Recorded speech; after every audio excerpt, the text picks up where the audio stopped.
आज यस विद्यालयले एसईमा सहभागी हुन गइरहेको हामी विद्यार्थी भाइ बहिनीहरूको लागि शुभकामना आदान प्रदान गर्ने कार्यक्रम आयोजना गर्नुभएको छ र यो कार्यक्रम आयोजना गर्नुभएका र हामी के आशावादी छौँ भने यस विद्यालयमा कक्षा 1 देखि अध्ययन गर्दै कक्षा 10 सम्म हाम्रो विद्यार्थी भाइ बहिनीहरू 38 जनाले यसपटक 2082 चैत 19 गते एससी एक्जाम दिन गइरहेको छ। निश्चित रूपमा यो विद्यार्थी हाम्रा भाइ बहिनीहरूले राम्रैसँग एससी परीक्षामा उत्तीर्ण गर्नुहुनेछ भन्ने आशाका साथ पनि हामीले विश्वास गरेका छौँ।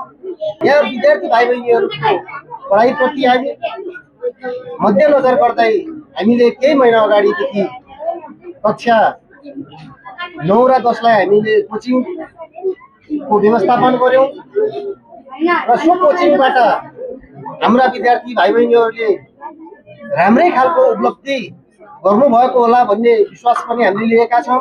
यो विद्यालयको व्यवस्थापन समिति भएको हैसियतले हाम्रो पालामा 100% विद्यार्थी चाहिँ तपाईँहरू उत्तीर्ण हुनुभयो भने हाम्रो पनि एउटा उपलब्धि रहन्छ र यो विद्यालय व्यवस्थापनमा चाहिँ यो टिमले चाहिँ साँच्चै नै अलिकति शिक्षामा परिवर्तन चाहिँ गर्न खोजेकै रहेछ भन्ने कुरो जनमासमा अभिभावकहरूले चाहिँ अब बुझ्न सकिन्छ। त्यो कारणले गर्दाखेरि यहाँहरूले अति मिहिनेतका साथ एसईको एक्जाममा राम्रोसँग नहडबडाइकन नडराइकन तपाईँहरूले आफ्नो स्वविवेकले चाहिँ अब एसईको एक्जाम दिएर चाहिँ अब तपाईँहरूले ए प्लसदेखि लिएर डिस्टिङसनसम्म पनि तपाईँहरूले ल्याउन् भन्ने मेरो एउटा चाहिँ कामना सहित यहाँहरूको सफलताको उत्तरोत्तर शुभकामना। सभाध्यक्ष तथा हाम्रा यस विद्यालय व्यवस्थापन समितिका आदरणीय व्यक्तित्व हाम्रो चाहिँ अध्यक्ष श्री दुर्गामान लामाज्यू, त्यसै गरी शिक्षक अभिभावक सङ्घका अध्यक्ष आदरणीय व्यक्तित्व कृष्णबहादुर श्रेष्ठज्यू, त्यसै गरी शिक्षक अभिभावक सङ्घका सदस्य श्री तिलक बहादुर खड्काज्यू, यस विद्यालयका सहायक प्रधानाध्यापक शिरोमणि ढकालज्यू, साबिक उच्च माविका शिक्षकद्वय प्रशासन कुन र सेवन पोखरेलज्यू, माध्यमिक तहका मित्र साथीहरू, निम्न माध्यमिक तहका मित्र साथीहरू, प्राथमिक तहका साथीहरू र प्रशासनिक रूपले र यो के भन्छ अकाउन्टिङ रूपले हामीलाई सधैँ सहयोग गर्ने हाम्रा अभिभावक पनि हुनुहुन्छ हाम्रो चाहिँ लेखापाल पदमबहादुर रायमाझीज्यू, उहाँहरू सबैलाई सर्वप्रथम म हार्दिक धन्यवाद र हार्दिक नमस्कार गर्न चाहन्छु। आज 2082 सालमा सहभागी हुँदै जानुहुने हाम्रा प्यारा विद्यार्थीहरूलाई हामी आज शुभकामना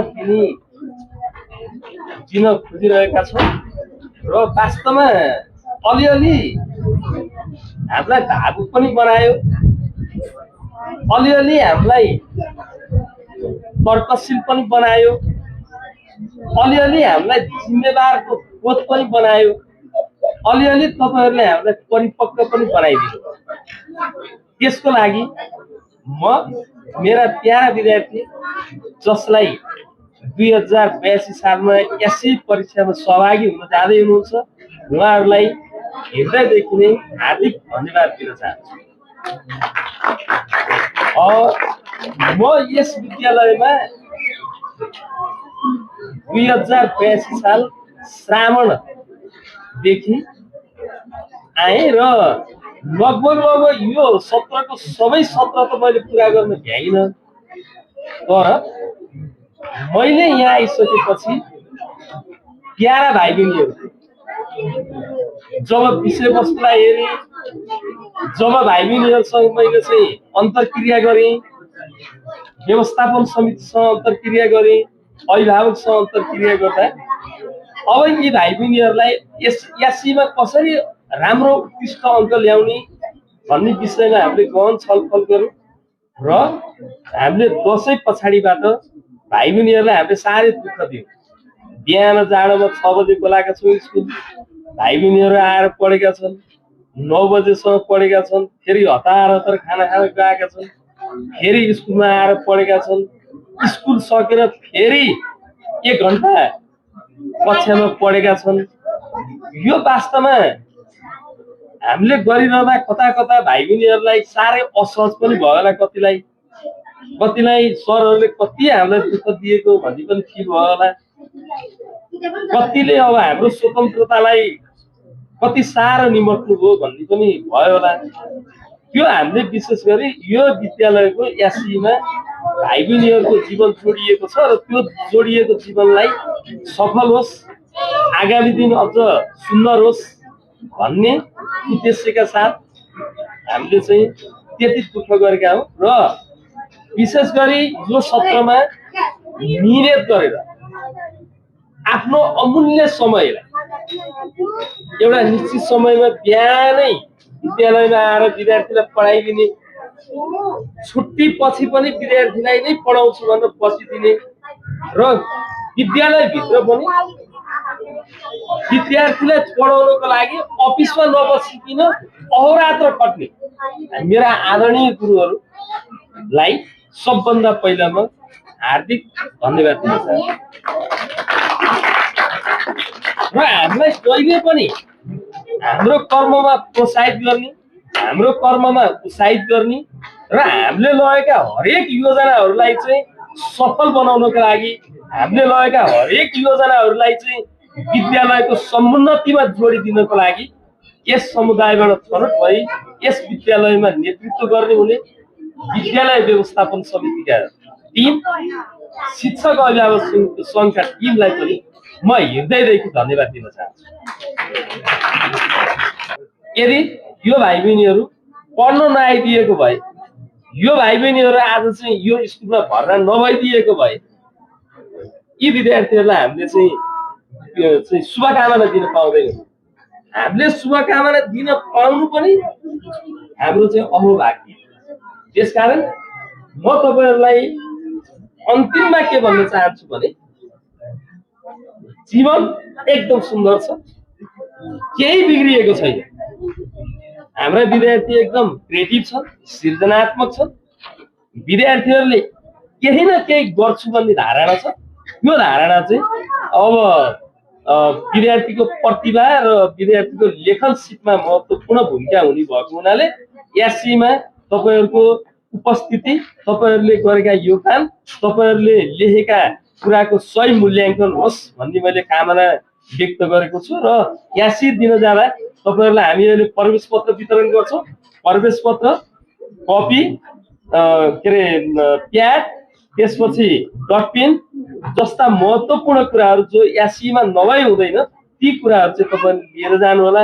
म्याथको दिन तपाईँहरूले अक्षर बक्स प्रयोग गर्नु होला। तपाईँहरूले मोबाइल प्रयोग गर्नुहुन्न। एसएलसीमा स्मार्ट वाचलाई त्यहाँ प्रयोग गर्न दिँदैन, त्यो निर्देशन आइसकेको छ। मोबाइल, स्मार्ट वाच जस्ता कुराहरू चाहिँ केन्द्रभित्र लान निषेध गरिएका कुराहरू छन्। चिट, किताब, गेस गाइड जस्ता वस्तुहरू चाहिँ केन्द्रभित्र लानलाई निषेध गरिएको छ। निषेधित वस्तुहरूलाई नलानु होला। तपाईँहरूको साथमा डटपेन अथवा कलम हुनुपर्छ। तपाईँहरूको साथमा प्रवेशको आज्ञा दिएको प्रवेश पत्र भन्छ, जुन तपाईँलाई सेन्टरभित्र प्रवेश गर्नको लागि आज्ञा दिएको छ त्यो पत्र हुन्छ। त्यो पत्र नलिई तपाईँहरूलाई जान दिँदैन।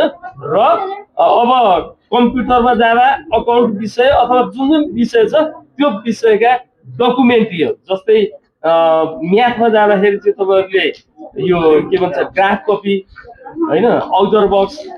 अब चाहिँ सोसलमा जाँदा तपाईँहरूले नेपालको नक्साका चाहिँ डिजाइनहरू त्यो चाहिँ यसो तपाईँहरूले लान सक्नुभयो भने अथवा त्यो चाहिँ तपाईँहरूको मेटेरियल्सभित्र पर्छ, त्यो सेन्टरभित्र लान दिने कुराहरू हुन्। त्यसकारण म तपाईँहरूलाई के भन्छु भने एसएलसी दिनु ठुलो कुरो भएन। एसएलसी जाँदाखेरि पूर्व तयारी भएर जानु होला। पूर्व तयारी हुँदाखेरि तपाईँले कुनै ढक मान्नु पर्दैन। जसरी हामीले अहिले यहाँ परीक्षा दिएका छौँ त्योभन्दा इजी छ, त्योभन्दा सजिलो छ परीक्षा। परीक्षा भन्ने बित्तिकै एकदम हामी डराएर कामेर के होला जस्तो भन्छौँ। तपाईँहरूले बुझ्नुहुनेछ हामीले जसरी स्कुल लक्ष्मीनारायण जनता माईमा यासी के अरे अन्य विषयको परीक्षा दिएका थियौँ सेम त्यस्तै तपाईँहरूसँग नयाँ विद्यार्थी होला, तपाईँहरू जस्तै यासी दिने विद्यार्थी हुन्छ। एउटा डेस्कमा 2 जना हुन्छ, आनन्दले प्रश्न दिन्छ, कपी दिन्छ, मजाले लेख्ने, आएको कुरा लेख्ने, लेखेर आनन्द ढुक्कसँग चाहिँ परीक्षा दिने। त्यसमा आत्तिनु पर्ने, मातिनु पर्ने, त्यसमा चाहिँ एकदम मनमा के होला जस्तो भन्नु पर्ने केही पनि नभएको हुनाले भाइ बहिनीहरूलाई अन्तिममा तपाईँहरूको चाहिँ यासी परीक्षा शुभ रहोस्। तपाईँहरूले सोचेको जस्तै नतिजा आओस्। तपाईँहरूले दिएको नतिजा राम्रो भयो भने हाम्रो समेत प्रतिष्ठा जोडिने भएको हुनाले र यो समाजको, यो विद्यालयको, यो समितिको, यहाँका शिक्षकको, यो समुदायको समेत तपाईँहरूको एसएलसीको रिजल्ट यासीको रिजल्टसँग जोडिने भएको हुनाले तपाईँहरूको रिजल्टले हामीलाई गर्व हुने अवसर प्रदान गर्छ।